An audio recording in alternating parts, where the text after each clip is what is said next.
Hello everyone. जैसे कि आप जानते हैं कि लेक्चर 2 में कैलकुलस के हमने कुछ फॉर्मूलेज़ को डिस्कस किया था। जी हमारा लेक्चर 3 है, इसमें भी हम कुछ फॉर्मूलेज़ हैं जिसको डीपली एक्सप्लेन करेंगे, सॉल्व करेंगे। चलिए देखते हैं हमारे पास क्या क्वेश्चन है। हमारे पास क्वेश्चन है y is equal to ax plus B की पावर -1। इसको हम ऐसे भी लिख सकते हैं। तो हमें इसका nth डेरिवेटिव फाइंड करना है। तो हमारे पास क्या क्या स्टेप्स थे nth डेरिवेटिव के लिए। सबसे पहले निकालना होगा हमें फर्स्ट डेरिवेटिव y1। हमें निकालना होगा फर्स्ट डेरिवेटिव क्या होगा।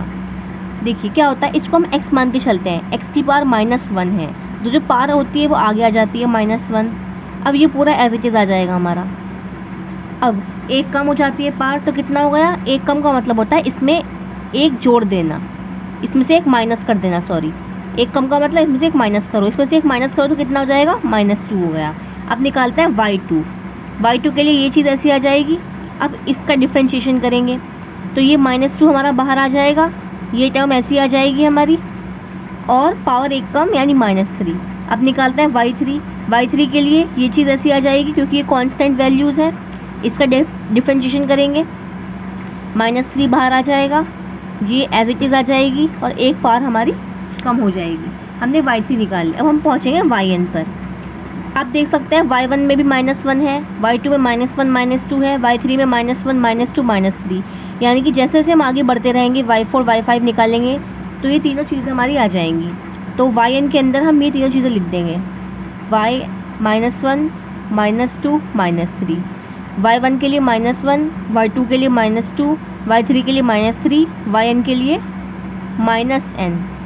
अब देख सकते हैं हम 1 के लिए पावर कितनी -2 है, 3 के लिए कितनी -4, यानी कि एक ज़्यादा है।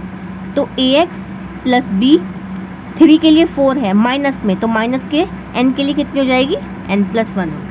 तो ये हो गया आपका nth डेरिवेटिव। और एक चीज़ आई थिंक हम मिस्टेक कर रहे हैं इसमें। हम देखिए जैसे यहाँ पर हमारे पास a भी तो है, हमारे पास डबल फंक्शन है, ये हम इसको x मान के चल रहे थे, लेकिन ये x थोड़ी ना है, ये तो ax प्लस b है। इसके अंदर भी डिफ्रेंशिएशन होगा, ax का डिफ्रेंशिएशन a आ जाएगा। तो यहाँ पर हमारा पहले से a आ जाएगा, ये चीज़ हमारी यहाँ पर है a है, तो यहाँ पर हमारा a चल रहा है। यहाँ पर -2 है, ax प्लस b का डिफ्रेंशिएशन कितना हो जाएगा, a हो जाएगा। और यहाँ पर a है पहले से ही, इसका a हो जाएगा। और यहाँ पर कितना हो जाएगा, यहाँ पर हो जाएगा a का क्यूब, 3 के लिए 3, तो यहाँ पर हो जाएगा a की पावर n। तो ये हो गया इसका nth डिफ्रेंशिएशन। तो हम नेक्स्ट की बात करते हैं। हम देखते हैं कि नेक्स्ट हमें क्या सॉल्व करना है। नेक्स्ट है हमारे पास y is equal to log ax plus b। y is equal to log ax plus b का हमें nth डेरिवेटिव फाइंड करना है। तो हमें सबसे पहले क्या स्टेप्स लेने हैं, हमें निकालना होगा first, second, third derivative. At least third derivative तो हमें पहुंचना होता है, कहीं कहीं हम फोर्थ डेरिवेटिव भी निकाल लेते हैं। फर्स्ट डेरिवेटिव निकालेंगे तो हम इसको मान के चल रहे हैं log x। log x का क्या होता है डेरिवेटिव, पता है सबको। log x का डेरिवेटिव क्या होता है, 1/x। अब ये x थोड़ी ना है, ये तो कुछ और है, इसके अंदर का डेरिवेटिव करेंगे। इसका डिफरेंशिएशन क्या होगा, b तो कांस्टेंट है, 0 हो गया, ax का कितना आ गया, आपका a आ गया। ये बात क्लियर है सबको। क्या इसको हम ऐसे लिख सकती हूँ, इसको हम ऐसे लिख सकते हैं। ओके, देखिए एवरीवन, फर्स्ट क्वेश्चन में हम इसको ऐसे भी लिख सकते हैं। और आपने देखा होगा फैक्टोरियल नोटेशन, यहाँ पर हमारी क्या हो रही है, -1 -2 -3 -n। तो जो हमारे पास होता है, मैं आपको बताती हूँ एक चीज़। जैसे मान लो हमारे पास लिखा है 8 × 7 × 6 × 4 × 3 × 2 × 1। इसको हम लिखते हैं 8 फैक्टोरियल। तो जैसे कि आपने यहाँ देखा है, तो यहाँ पर हमारे पास क्या आ रहा है, -1 -2 यानी -n है, फिर -n से थोड़ा छोटा होगा, फिर ये 1 तक आ गया। तो ये हम कितना लिख देंगे इसको, हम यहाँ पर इसको क्या लिख सकते हैं, हम इसको लिख सकते हैं यहाँ पर n फैक्टोरियल।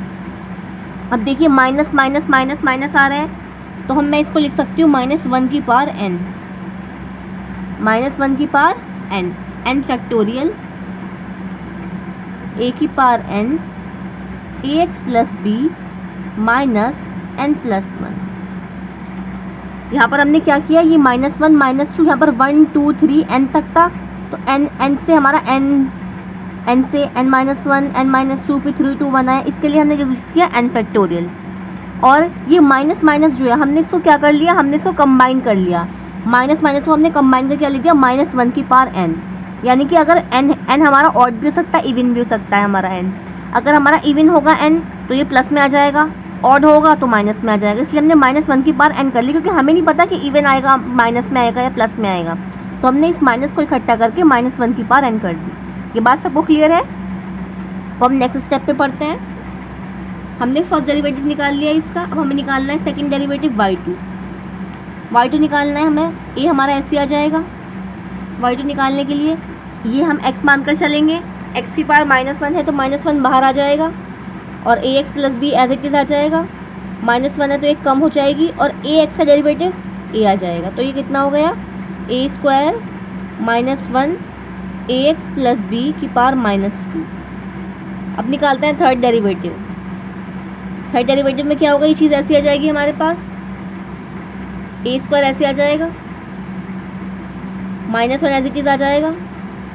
ये पूरा x मान के चलेंगे, इसका क्या होगा, ax प्लस बी की पावर -3, a का करेंगे तो a आ जाएगा।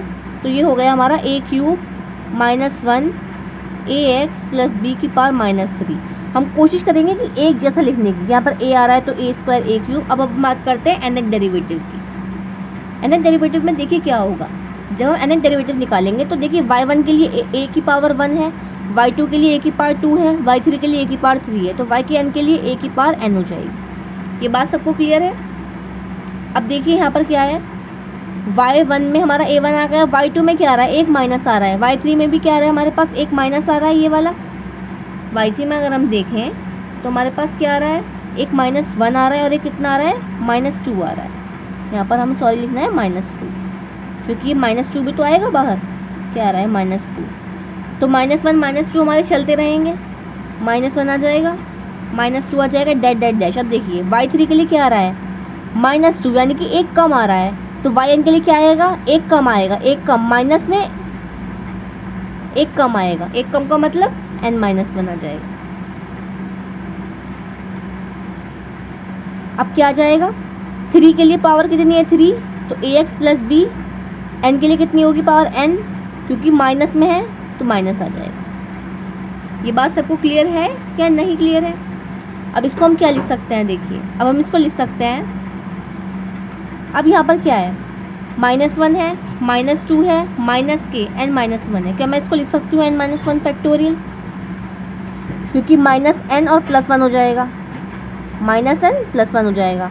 तो अगर मैं n-1 के फैक्टोरियल को खोलती हूँ तो क्या आएगा हमारे पास, n-1, n-2, n-3 ये आ जाएगा खाली, और ये माइनस माइनस जो है इसको हम क्या करेंगे, -1 की पावर n-1 लिख लेंगे, और a की पावर n आ गया, ये माइनस में है तो ये डिवाइड चला जाएगा, ax प्लस b की पावर -n था तो +n आ जाएगा। तो ये आ गया आपका nth डेरिवेटिव। देखिए कहीं कहीं पर हमने क्या लिखा है, जैसे मैं ऊपर की बात करती हूँ, ऊपर में हमने लिखा है -1 की पावर n लिखी है हमने, यहाँ लिखा है -1 की पावर n-1। तो आपको ये स्पेशल केस है, ये आपको ध्यान रखना होगा, log ax प्लस बी में आप क्या लिखेंगे, -1 की पावर n-1 लिखेंगे। अब देखिए माइनस माइनस माइनस हमने सारे क्या कर लिए, एक साथ कर लिए, तो -1 की पावर कितनी हो गई, n-1 हो गई। हमने सारे एक साथ कर लिए तो कितनी हो गई, या फिर आप ये समझिए जो माइनस माइनस है आप क्या कीजिए, -1 लिखिए, और जहाँ तक लास्ट टर्म आ रही है उसको आप पावर पर चढ़ा दीजिए ऊपर। अब बाकी में क्या बचा, n-1 बचा, 2 और 1 बचा, तो ये कितना आ गया, n-1 का फैक्टोरियल। क्योंकि अगर आप खोलते हैं n-1 का फैक्टोरियल, चलिए आप खोलते हैं तो क्या आएगा, n-1 n-2 डैश 3 2 1 ये आ जाएगा। तो यही तो कंडीशन आई है ऊपर हमारी, तो इसका फैक्टोरियल आ गया। अब यहाँ पर हमारे पास क्या है, -1 -2 था तो हमने 1 लिखा, सब पर माइनस था तो माइनस ले लिया और ऊपर पावर चढ़ा दी। ऊपर भी हमने सेम किया, -1 -2 -3 था तो ये सारे n फैक्टोरियल के अंदर आ गए, क्योंकि n फैक्टोरियल को खोलेंगे तो n-1 3 2 1 आ जाएगा। और जो माइनस माइनस वाले हैं हमने उनको सबको एक साथ लिखा और क्या कर दिया, क्योंकि n तक है तो पावर कहाँ तक गई, n तक गई। ये बात सबको क्लियर है? अब हम बात करते हैं अपने क्वेश्चन नंबर 7 को, जो हमारे पास है y = cos ax plus b। हमें इसका nth डेरिवेटिव फाइंड करना है। सबसे पहले हम फाइंड करेंगे इसका फर्स्ट डेरिवेटिव cos, इसको हम x मान के चलेंगे। cos x का डिफरेंशिएशन क्या होता है, माइनस के साइन x, x का मतलब ये, लेकिन ये x नहीं है तो इसके अंदर change of order of differentiation rule का फॉलो करेंगे, तो ax का डिफरेंशिएशन क्या हो जाएगा हमारा, a हो जाएगा। अब देखिए हम क्या कोशिश करेंगे कि कॉस को कॉस में चेंज करने की कोशिश करेंगे, तो ए का ए आ जाएगा हमारा। माइनस के साइन एक्स को हमें ट्रांसफॉर्म करना है कॉस में, तो हमारे पास एक फॉर्मूला होता है cos 90 plus theta is equal to minus sine theta. Cos 90 plus theta, theta हमारे पास ये है, और प्लस 90, 90 मीन्स π/2 क्या होता है माइनस साइन थीटा। अब निकालेंगे y2 के लिए हम कैसे निकालेंगे, अब y2 में निकालने के लिए माइनस का माइनस आ गया, ए का ए आ गया। साइन एक्स का हमारे पास क्या आएगा, डेरिवेटिव निकालना, साइन एक्स का डिफरेंशिएशन कॉस एक्स। अब हमें क्या करना है, ए का भी निकालना है, तो ए का ए आ जाएगा, तो ये ए स्क्वायर हो गया। अब इसको भी हमें चेंज करना है, अब ए स्क्वायर तो हमने लिख लिया, माइनस के कॉस एक्स में साइन का कौन सा, माइनस के कॉस एक्स का कोई ऐसा फॉर्मूला हो जिसमें कॉस प्लस में बदल जाए, क्योंकि हमें कोशिश करनी होती है प्लस में लाने की, क्योंकि जो हमारा कॉस का ये फॉर्मूला होता है इसका nth डेरिवेटिव प्लस में होता है, तो हमें ऐसे ट्रांसफॉर्म करना है कि ये प्लस में आ जाए। तो क्या फॉर्मूला होता है, अगर मैं ऐसे लिख दूँ इसे cos ax plus B plus π/2 multiply 2, तो ये कितना हो गया, पाई हो गया ये। अगर मैं क्या करूँ, कॉस ax प्लस बी में प्लस कर दूँ π/2 मल्टीप्लाई 2, तो कॉस 180 प्लस थीटा कितना होता है। अगर हम बात करें 180 प्लस थीटा की, तो हम चल रहे हैं किस क्वाड्रेंट के अंदर, हम चल रहे हैं थर्ड क्वाड्रेंट के अंदर। Cos 180 plus theta, third quadrant में कॉस क्या होता है, नेगेटिव होता है, और 180 प्लस थीटा की बात कर रहे हैं। 180 में हमेशा क्या होता है, चीज़ें सेम रहती हैं, कॉस का कॉस रहता है, साइन का साइन रहता है। तो हमारा ये चेंज हो गया, हमने क्या करा, π/2 की फॉर्म में भी रख लिया इसको। ये बात क्लियर है। अब निकालते हैं थर्ड डेरिवेटिव। थर्ड डेरिवेटिव में क्या होगा, ये चीज़ हमारी ऐसी आ जाएगी, ए स्क्वायर आ गया हमारा ये। कॉस एक्स का डिफरेंशिएशन क्या होगा, कॉस एक्स का हो जाएगा आपका माइनस का साइन एक्स, ए एक्स का हमारा कितना हो जाएगा, ए हो जाएगा, तो ये कितना आ गया, प्लस के ए का क्यूब साइन ए एक्स प्लस बी। और हमें किस में ट्रांसफॉर्म करना है, इसको कॉस में करना है। कॉस में करने के लिए साइन का कोई फॉर्मूला होता है, हाँ होता है। हम क्या इसको ऐसे लिख सकते हैं, cos ax plus B plus के 3π/2 cos 270 plus theta. 270 plus theta की बात कर रहे हैं, तो हम बात कर रहे हैं फोर्थ क्वाड्रेंट की। फोर्थ क्वाड्रेंट में कॉस हमारा पॉजिटिव होता है, तो ये बराबर होता है साइन थीटा की बराबर होता है, और ये π/2 की फॉर्म में भी आ गया। हमें इसको π/2 की फॉर्म में लाना था, ये π/2 भी चल रहा है और 3, 2, 1 भी चल रहा है। अब निकालते हैं nth डेरिवेटिव। nth डेरिवेटिव के लिए हम देखें, 1 के लिए 1, 2 के लिए 2, 3 के लिए 3 आ रहा है, n के लिए a की power n। Cos cos cos सब कॉस में आ रहा है, तो कॉस में आ गया। उसके बाद सब में a plus A X plus B है, तो ए एक्स प्लस बी आ गया, प्लस π/2 है आ गया। 1 के लिए कितना है 1, 2 के लिए कितना है 2, 3 के लिए कितना है 3, तो n के लिए कितना हो जाएगा n। तो ये हमारा फॉर्मूला हो गया। अगर हमारे पास cos ax प्लस बी है, तो उसका जो nth डेरिवेटिव है वो होगा a की power n cos ax plus B plus n π/2। तो आज हमने सारे क्वेश्चंस करे हैं। आई होप ये सब आपको क्लियर होगा। अपने नेक्स्ट लेक्चर्स में हम और ज़्यादा क्वेश्चंस लेकर आएंगे और अच्छे से आपको हर चीज़ एक्सप्लेन करेंगे। Okay, thank you.